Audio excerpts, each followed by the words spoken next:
Bonjour à tous, c'est Lucas Brut. Alors on se retrouve pour une nouvelle vidéo encore sur une bestiole. C'est une Tarente de Montérégie.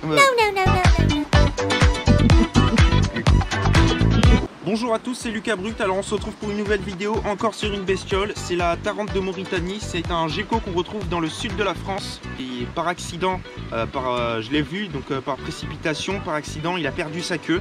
Bon, elle repoussera. Mais bon, je suis un peu dégoûté quand même, le pauvre. Oh oh. Donc je l'ai retrouvé juste derrière moi sur les parois rocheuses. C'est pour ça qu'il est rare d'en trouver comme ça, l'état sauvage. Normalement on les retrouve dans les villes ou dans les villages, la nuit. Pas en pleine journée d'ailleurs, c'est ça qui m'a étonné. C'est nocturne, ça sort que la nuit. Donc on va suivre ça en explication de plus près. Allez, c'est parti, on zoom. Bon, bien sûr, celui-là, je le garde dans une boîte parce que je peux pas le manipuler.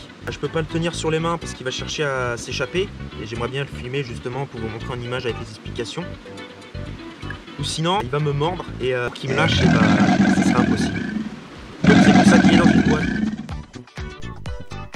On l'appelle le gecko. La Tarente de Mauritanie est répandue tout le long du littoral méditerranéen et en Corse. Principalement nocturne, la Tarente se tient parfois au soleil mais ça reste extrêmement rare.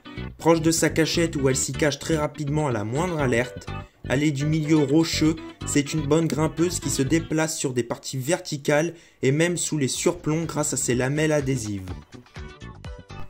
Vous l'observerez en soirée jusqu'au petit matin chassant des moustiques, des papillons jusqu'à l'intérieur de vos habitations, car elle est énormément présente où il y a des infrastructures créées par l'homme, surtout à la lumière des lampadaires.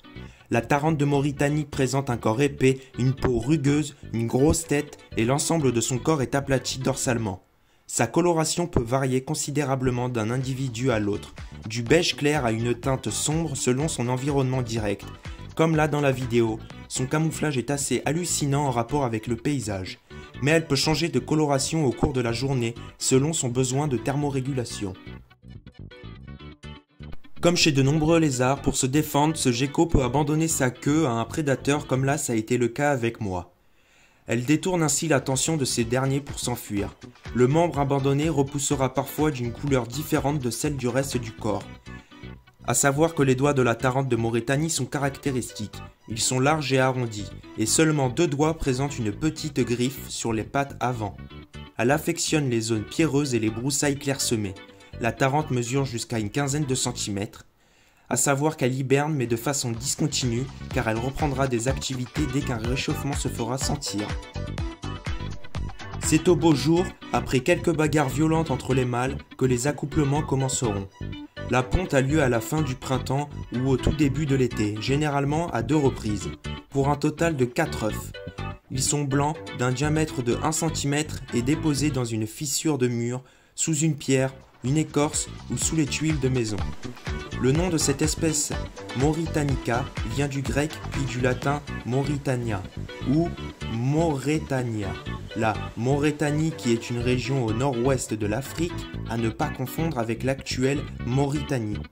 Elle n'est pas menacée, cependant comme elle est très liée chez nous aux habitations humaines, elle peut être victime de désinfections chimiques limitant la prolifération des nuisibles, qui l'impactent directement et indirectement, empoisonnement par bioaccumulation ou alors disparition de ses proies, ce qui est très dommage dans la mesure où ce gecko est lui-même un excellent insecticide parfaitement bio. De même, l'omniprésence des chats, prédateurs avérés de la Tarente, peut nuire à l'espèce, comme à l'ensemble de la biodiversité. Bon, j'espère que ces superbes images vous auront plu. Et maintenant, ça va être le moment de le relâcher.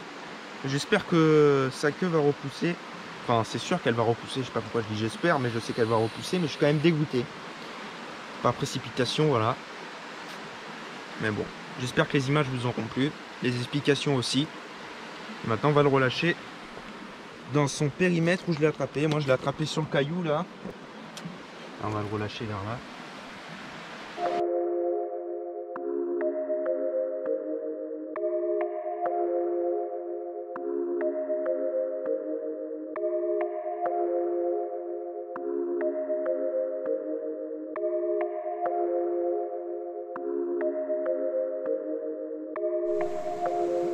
D'avoir regardé ma vidéo, je vous invite à vous abonner, à liker, à laisser un petit commentaire.